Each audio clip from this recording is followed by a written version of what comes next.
Hey y'all, what's up? It's Amanda and I am back with another video. So today's video is going to be my unhaul of 2024, like starting off the year strong with hopefully a large unhaul.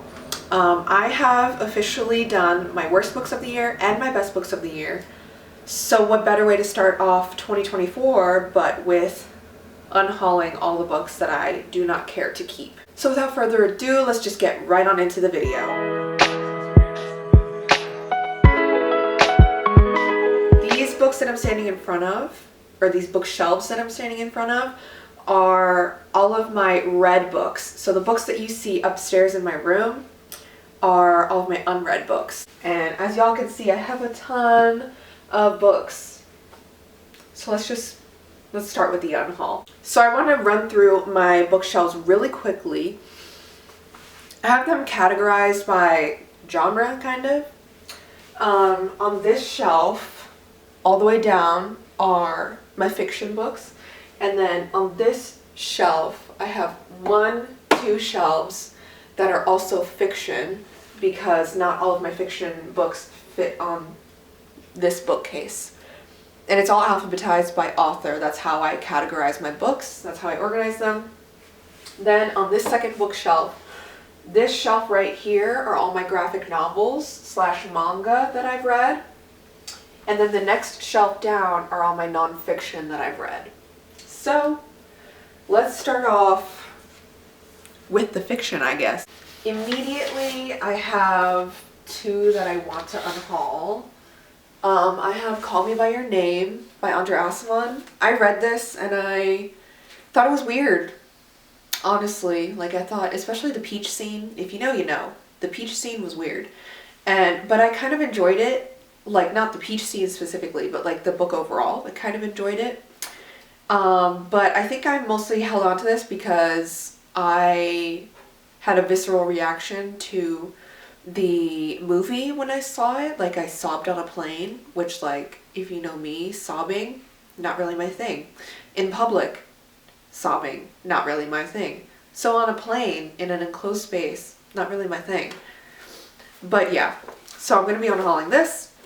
Then I'm also thinking of Simon versus the Homo Sapiens Agenda by Becky Albertalli. This book, again, kept it because there's a movie out. So maybe I should stop keeping books that have movie adaptations. I don't know. Okay, so I've read It Happened One Summer. This was like one of the first books that I read this year. And I kind of want to keep it because it reminds me of my first trip that I ever took with my boyfriend. He came on family vacation with us, and like, it reminds me of that. But like, the book itself is just kind of okay to me. Like, I think I rated it a 4, but over time, I kind of don't care about it. So this is on the maybe pile.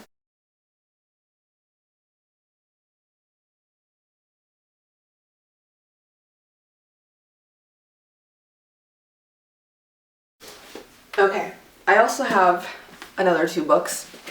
This is Suicide Notes by Michael Thomas Ford. This book I read, honestly, not even this past year. I think I read this in like 2021. Obviously I don't remember anything about it because that's why I'm unhauling it. So it's just about, like, trigger warning, suicide, depression, I assume, mental health, why you should take mental health seriously, which I appreciate the topics discussed in this book from what I'm guessing, because I don't remember what this book is about. But just from what I assume this book would be about, I appreciate the topics it's talking about, but I don't feel the need to keep this. And next, this is another one that I appreciate the topics talked about in this book, but I don't feel the need to keep this. This is Symptoms of Being Human by Jeff Garvin. This is about a non-binary protagonist who, honestly, I don't even know anything else besides the fact that the main character is non-binary, because on the cover it says boy or girl. Yes. I appreciate that. I do. But I feel like there's better books out there that would stick with me better about topics like this. You know what I mean? So I'm just gonna unhaul it.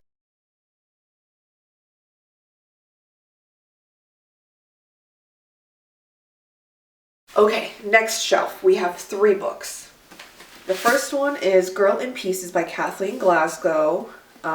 This book is, from what I remember, about a girl who was in the psych ward, again, for trying to commit suicide, and she basically gets let out, and she has to figure it out on her own in the real world, basically, without having any prior experience in terms of like a job, in terms of like finding an apartment for herself. Like, she is struggling, basically, and it was good. I believe she also doesn't have any family. That's why she has to like find a place to live on her own, because like all her family is either dead or like abandoned her. So really heavy topics again, but did it stick with me? No. And I read this a couple years ago. So I'm just, honestly, like, this book, yeah, I don't see any reason to keep this. Next is Turtles All the Way Down by John Green. This is the last John Green book that I tried to hold on to, but this, again, did not stick with me. I really do not remember anything about this, and I, quite frankly, do not care to reread it, so I'm getting rid of this one. And then lastly for this shelf is The Midnight Library by Matt Haig. I'll probably post this on my Pango or something like that. So if you guys, I'll probably post a couple of these books on my Pango. So I'll have my Pango in the description down below for anybody interested in buying books that at a lower cost, I guess, from my shelves to yours. But anyways, this book, The Midnight Library, I appreciated the messages that it was like trying to get across, but at the end of the day, I also don't like the end of this, because the main premise is that, again, heavy topics, but the main character commits suicide, and then instead of like fully dying, she gets put into this like middle space called the Midnight Library, where she's like not alive but not dead.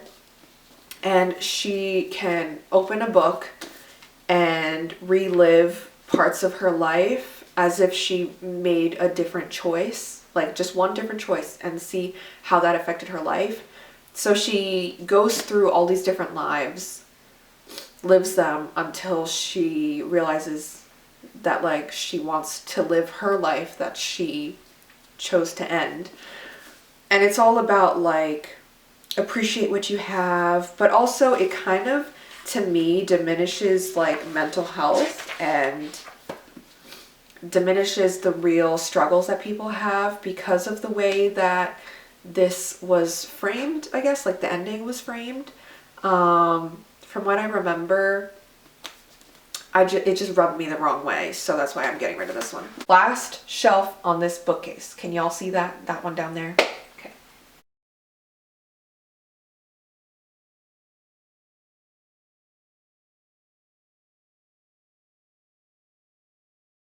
The only one on this shelf that I found that I want to get rid of is In a Holidays by Christina Lauren. This is a holiday romance, like a Christmas romance, but I don't see myself rereading it. And it just wasn't interesting enough to make me want to keep it. So yeah, unhauling it. Alrighty, on to the harder part, this bookshelf. Because this bookshelf has a lot of books, at least from my understanding, that I really love. So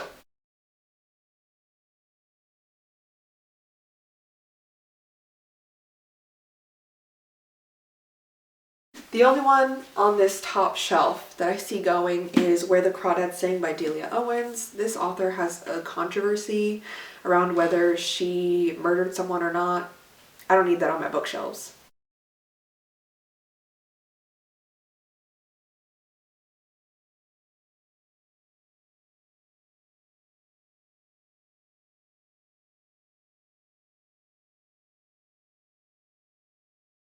Alrighty, and out of the last shelf of my fiction books, which is this one right here where I'm pointing, I have Aristotle and Dante Discover the Secrets of the Universe by Benjamin Alire Sanz.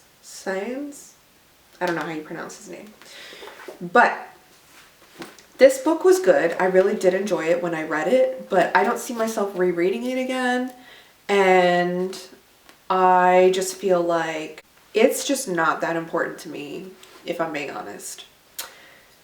Like, it was beautiful when I read it, but again, I just think about like rereadability. Do I want to reread this or not?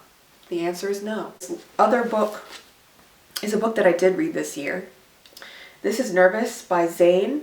This is a book that my boyfriend got for me. So Landon, sorry, but I'm getting rid of this book.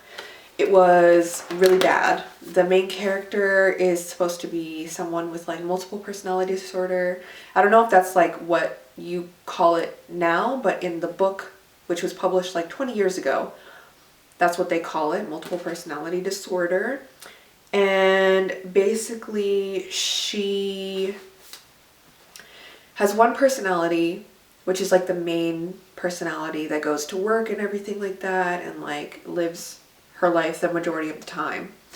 The main personality is like very shy and very like demure and very I don't even know what the word is, but like the opposite of promiscuous. I don't know what. Chaste. She's very chaste, I guess. But then her other personality that comes out is this really promiscuous, really out there sort of personality, and she is constantly like finding random dudes to have sex with, and it's like, okay, I get what you're getting at, but also at the same time, like it was problematic to say the least, as well as I didn't really like it. It was like a 2-star for me. On to the hard part, which is, actually never mind. I found another book that I can unhaul. This is One Day in December by Josie Silver. I bought this like years ago. And this book is supposed to be like a holiday romance where the main character, as you can see from the cover, she gets on like a bus and, let me move my hand. She gets on the bus, and when she looks out the window while she's on the bus, she sees this man. And it's like love at first sight, but she's on the bus, so the bus like rides away. She never sees this man again until a year later, around Christmas time. Her best friend is like, oh my gosh, you have to meet my boyfriend, like whatever. The boyfriend is the man that she saw on the bus, and then it's like this 10-year long romance between them of like, oh my gosh, I have feelings for my best friend's boyfriend. And then he's like, oh my gosh, I think I have feelings for my girlfriend's best friend. And then they're like, will they, won't they? And then 10 years later, they finally get together. And it's like, it was okay. It was very average. But overall, I don't care to keep it. Now, the hard part is culling my graphic novels / mangas. The only 2 that I can see that I want to get rid of, that's a little aggressive. The only 2 that I want to get rid of are Sorceline by Sylvia Doye and Paula Antista. This graphic novel series was so disappointing to me. It looks beautiful. It has beautiful graphics, but the actual story, the storyline was disjointed. It didn't make sense. There was like 4 different plot holes, not plot holes, but 4 different plots that we were trying to follow, but they never got introduced properly. So it was just randomly, they were like, oh, I think we need to solve this mystery. And I was like, when did that mystery even become a thing? I don't know. So overall, did not like this one. This other one is Other Ever Afters, New Queer Fairy Tales by Melanie Gilman. This one was okay. I didn't really like the drawing style, I guess. And even though I do appreciate that they are queer stories, I don't really care to keep it. I'm not going to reread it. They didn't like struck a chord with me or anything like that. Like none of that. I didn't really connect with this story, so I'm just going to get rid of it. And lastly, my nonfiction shelf down here. I already have a couple in mind.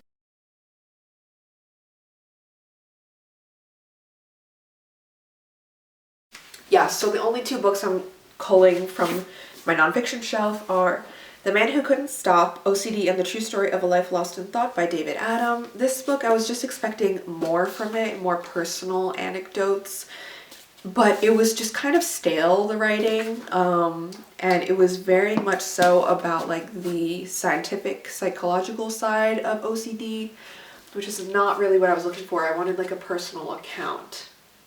So, didn't really like that one. I'm sorry to say, but The Year of Magical Thinking by Joan Didion just did not work for me.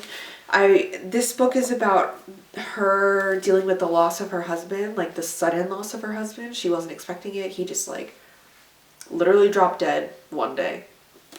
And this book I read right after my grandma passed away this past year, and let me tell you, that was not the right time to be reading this book. And do I see myself rereading this book? No. So I'm sorry, but I'm gonna get rid of this book. I have other Joan Didion books that I want to read, so I'm not giving up on Joan Didion. I just don't think that this book was the right one for me at the right time. Alright y'all, so I'm not going to be holding up these books because this is a huge stack of books, but this is my unhaul. I have 16 books that I am unhauling, and possibly 17. Let me know if I should keep It Happened One Summer by Tessa Bailey. I'm not sure about this one. I might keep it. If y'all can convince me to keep this, let me know. Okay? Here are all the books that I am unhauling. Let me know if you've read any of these and if you also thought they were kind of not good. Not that all of these were bad, but some of these were not good. Alright? Thank you so much for watching. All my social medias will be linked in the description. I have Instagram, TikTok, Threads, Storygraph, and Goodreads, and as well as my Pangobooks will be linked down below. I also want to mention I have a code for you to get like 1 or 2 months of Everand for free, which is Everand used to be Scribd, but now they've changed their name to Everand. Anyways, you can get ebooks and audiobooks through Everand, and I really highly recommend that you try them out. So if you want to, and you want to use my link in the description, it'll give you a free month, it'll give me a free month. So just let me know. And I hope you guys have a wonderful 2024. I hope the year starts off great for y'all, and I'll see y'all in the next one. Bye.